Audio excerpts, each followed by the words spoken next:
নয়াদিল্লি মস্কোর সম্পর্ক নিয়ে চিন্তিত নন মার্কিন প্রেসিডেন্ট ডোনাল্ড ট্রাম্প। ভারতীয় 6 কোম্পানির বিরুদ্ধে নিষেধাজ্ঞা।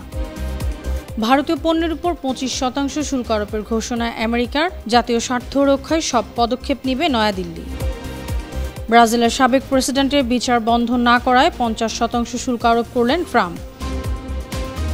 গাজায় মানবিক সহায়তা নিতে গিয়ে ইসরায়েলি হামলায় 71 ফিলিস্তিনি নিহত, অপুষ্টিতে মারা গেলেন আরও 7 জন। ফিলিস্তিনিকে রাষ্ট্র হিসেবে স্বীকৃতি দিবে কানাডা। গাজা ইস্যুতে ইসরায়েলের বিরুদ্ধে ঘোষণাপত্র স্বাক্ষর করল যুক্তরাজ্য সহ 15 দেশ। খেপেছেন ডোনাল্ড ট্রাম্প। ইতিহাসে ষষ্ঠ ভূমিকম্পে কেঁপে উঠল রাশিয়া। ইরানের বিরুদ্ধে নতুন করে হামলার হুঁশিয়ারিতে উদ্বিগ্ন মস্কো।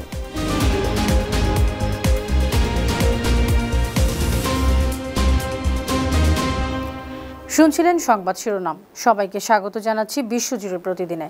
বিশ্বের বিভিন্ন প্রান্তের সব শেষ তথ্য জানাতে আপনাদের সঙ্গে আছি আমি অনন্যা চৈতি।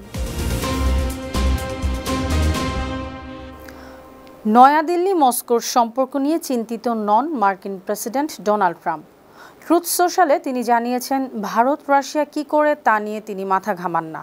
তারা চাইলে তাদের অর্থনীতি একসঙ্গে ডোবাতে পারে, তাতে তার কিছুই যায় আসে না।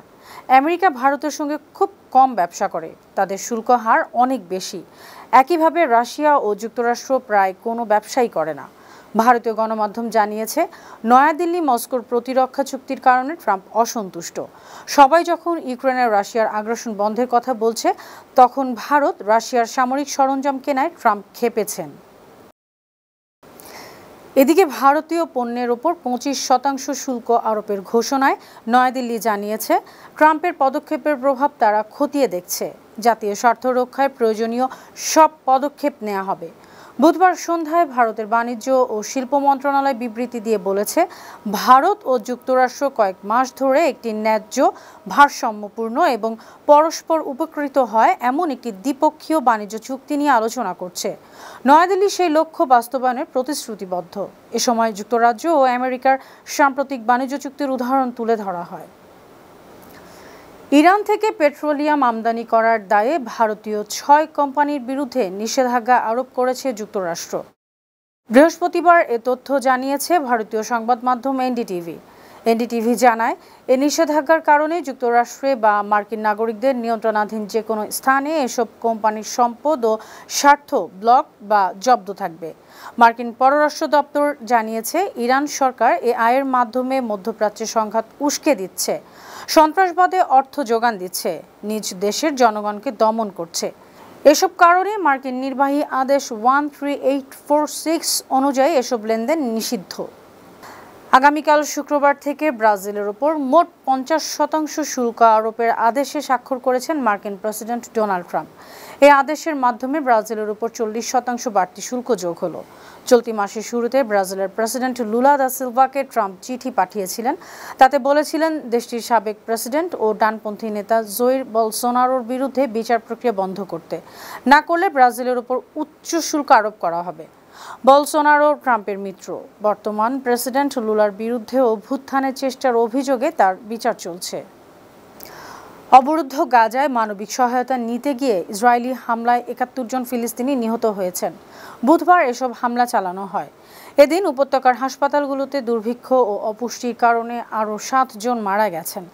গাজার গণমাধ্যম কার্যালয় জানিয়েছে, বুধবার উত্তর গাজায় ঢুকতে থাকা ট্রাকগুলো থেকে ত্রাণ নেয়ার জন্য জিকিম পয়েন্টের দিকে যাচ্ছিলেন ফিলিস্তিনিরা। তখন ইসরায়েলি বাহিনী হামলা চালালে 51 জন নিহত হন। আহত হন 648 জনেরও বেশি। এছাড়া দক্ষিণ গাজার খান ইউনুসের কাছে তথাকথিত মোরাক করিডোর এলাকার ত্রাণ নিতে গিয়ে ইসরায়েলি হামলায় আরও 20 জন মারা যান। এবার ফিলিস্তিনিকে রাষ্ট্র হিসেবে স্বীকৃতি দেওয়ার পরিকল্পনা করছে কানাডা। কানাডার প্রধানমন্ত্রী মার্ক কার্নি বলেছেন, আগামী সেপ্টেম্বরেই এই স্বীকৃতি দেওয়া হতে পারে। বুধবার সংবাদ সম্মেলনে মার্ক কার্নি বলেন, ফিলিস্তিনি গাজায় মানুষের দুর্দশা অসহনীয়। এমন পরিস্থিতিতে আগামী সেপ্টেম্বরে অনুষ্ঠেয় জাতিসংঘের সাধারণ পরিষদের 80তম সম্মেলনে ফিলিস্তিনিকে স্বীকৃতি দেওয়ার পরিকল্পনা রয়েছে কানাডার। এ নিয়ে বিগত কয়েকদিনে উন্নত 7 দেশের জোট G7-এর 3 সদস্য ফিলিস্তিনিকে স্বীকৃতি দেওয়ার ঘোষণা করল। এর আগে দেশটিকে স্বীকৃতি দেওয়ার পরিকল্পনার কথা জানিয়েছে ফ্রান্স ও যুক্তরাজ্য। এদিকে ফিলিস্তিনিকে রাষ্ট্র হিসেবে স্বীকৃতি দিতে কানাডার পরিকল্পনা শুনে প্রেসিডেন্ট ডোনাল্ড ট্রাম্প বলেছেন, কানাডার সঙ্গে বাণিজ্য চুক্তি করা অনেক কঠিন হবে। সামাজিক যোগাযোগ মাধ্যমে ট্রাম্প লিখেছেন, বাহ, কানাডার সঙ্গে বাণিজ্য চুক্তি করা আমাদের জন্য খুব কঠিন হয়ে পড়বে। বুধবার সংবাদ সম্মেলন করে কানাডার প্রধানমন্ত্রী জানিয়েছেন, আগামী জাতিসংঘ সাধারণ অধিবেশনে আনুষ্ঠানিকভাবে ফিলিস্তিনিকে রাষ্ট্র হিসেবে স্বীকৃতি দেবে তার দেশ। গাজা ইস্যুতে ফ্রান্সের পর ইসরায়েলের বিরুদ্ধে অবস্থান নিয়েছে যুক্তরাজ্য। দেশটির মন্ত্রিসভা ঘোষণা করেছে, ইসরায়েল গাজায় দুর্ভিক্ষ দূর না করলে ফিলিস্তিনিকে স্বীকৃতি দেবে। একই সঙ্গে ফিলিস্তিনির জন্য রাষ্ট্রভিত্তিক সমাধানে একমত হয়েছে অস্ট্রেলিয়া, ফিনল্যান্ড সহ 15টি দেশ। ফ্রান্সের নেতৃত্বে দেশগুলো একটি যৌথ ঘোষণাপত্রে স্বাক্ষর করেছে। এতে বলা হয়েছে, গাজায় কমপক্ষে 2 বছরের জন্য যুদ্ধবিরতি বাস্তবায়ন করতে হবে। ঘোষণাপত্রে স্বাক্ষরকারী দেশগুলো হলো Andorra, Australia, Canada, Finland, France, Iceland, Ireland, Luxembourg, Malta, New Zealand, Norway, Portugal, San Marino, Slovenia এবং স্পেন। রাশিয়ার পূর্ব উপকূলের কামচাটকা উপদ্বীপে বুধবার 8.8 মাত্রার শক্তিশালী ভূমিকম্পের পর প্রশান্ত মহাসাগরীয় অঞ্চলে সুনামির ঝুঁকি দেখা দেয়। যুক্তরাষ্ট্রে হাওয়াই, জাপান, চিলি সহ মোট 15টি দেশ ও অঞ্চলে সুনামি সতর্কতা জারি করা হয়। ভূমিকম্পের উৎপত্তিস্থল কামচাটকার আশপাশের দ্বীপগুলোয় 16 ফুট পর্যন্ত সুনামির ঢেউ আঘাত হানে। পানির নিচে তলিয়ে যায় উপকূল, ভেসে গেছে অনেক জাহাজ। ভূমিকম্পের কারণে দ্বীপের ক্লিউচেভস্কয় আগ্নেয়গিরি থেকে অগ্ন্যুৎপাত হচ্ছে। রাশিয়ার এই ভূমিকম্পটি ইতিহাসের রেকর্ডকৃত 6ষ্ঠতম শক্তিশালী ভূমিকম্প। গেল দশকের বেশি সময়ের মধ্যে বিশ্বে এমন শক্তিশালী ভূমিকম্প হয়নি। ইরানের পারমাণবিক স্থাপনাগুলোতে নতুন করে হামলার হুমকিতে উদ্বেগ জানিয়েছে রাশিয়া।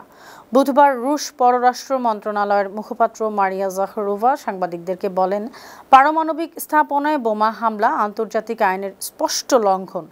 এর সঙ্গে সম্পর্কিত বিপর্যয়কর ঝুঁকিগুলোকে উপেক্ষা করা যাবে না।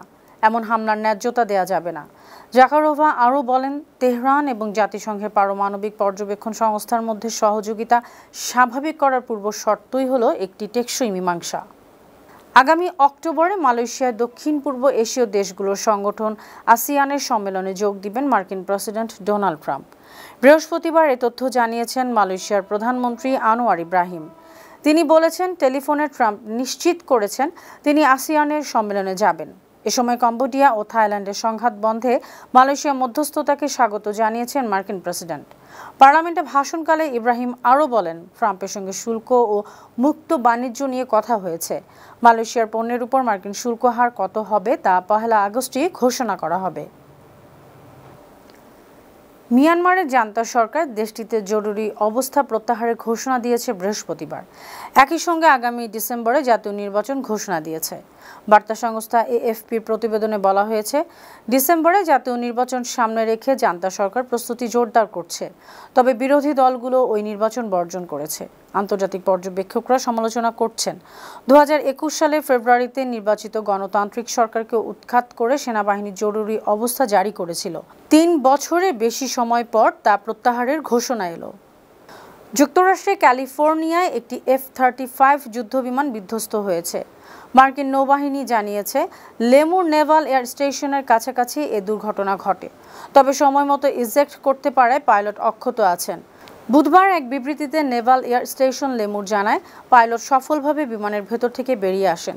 দুর্ঘটনায় কেউ আহত হননি। কী কারণে যুদ্ধবিমানটি বিধ্বস্ত হয়েছে তা জানানো হয়নি। F-35 যুদ্ধবিমান মার্কিন সামরিক বাহিনীর সবচেয়ে আধুনিক ও ব্যয়বহুল যুদ্ধবিমান। সুপ্রিয় দর্শক, এই ছিল আজকের বিশ্বজুড়ে প্রতিদিনের আয়োজন। দেশ বিদেশের বিভিন্ন খবর নিয়ে আবারও আপনাদের সামনে হাজির হব। সে পর্যন্ত ভালো থাকুন, সুস্থ থাকুন, বানো টিভির সঙ্গেই থাকুন। ধন্যবাদ।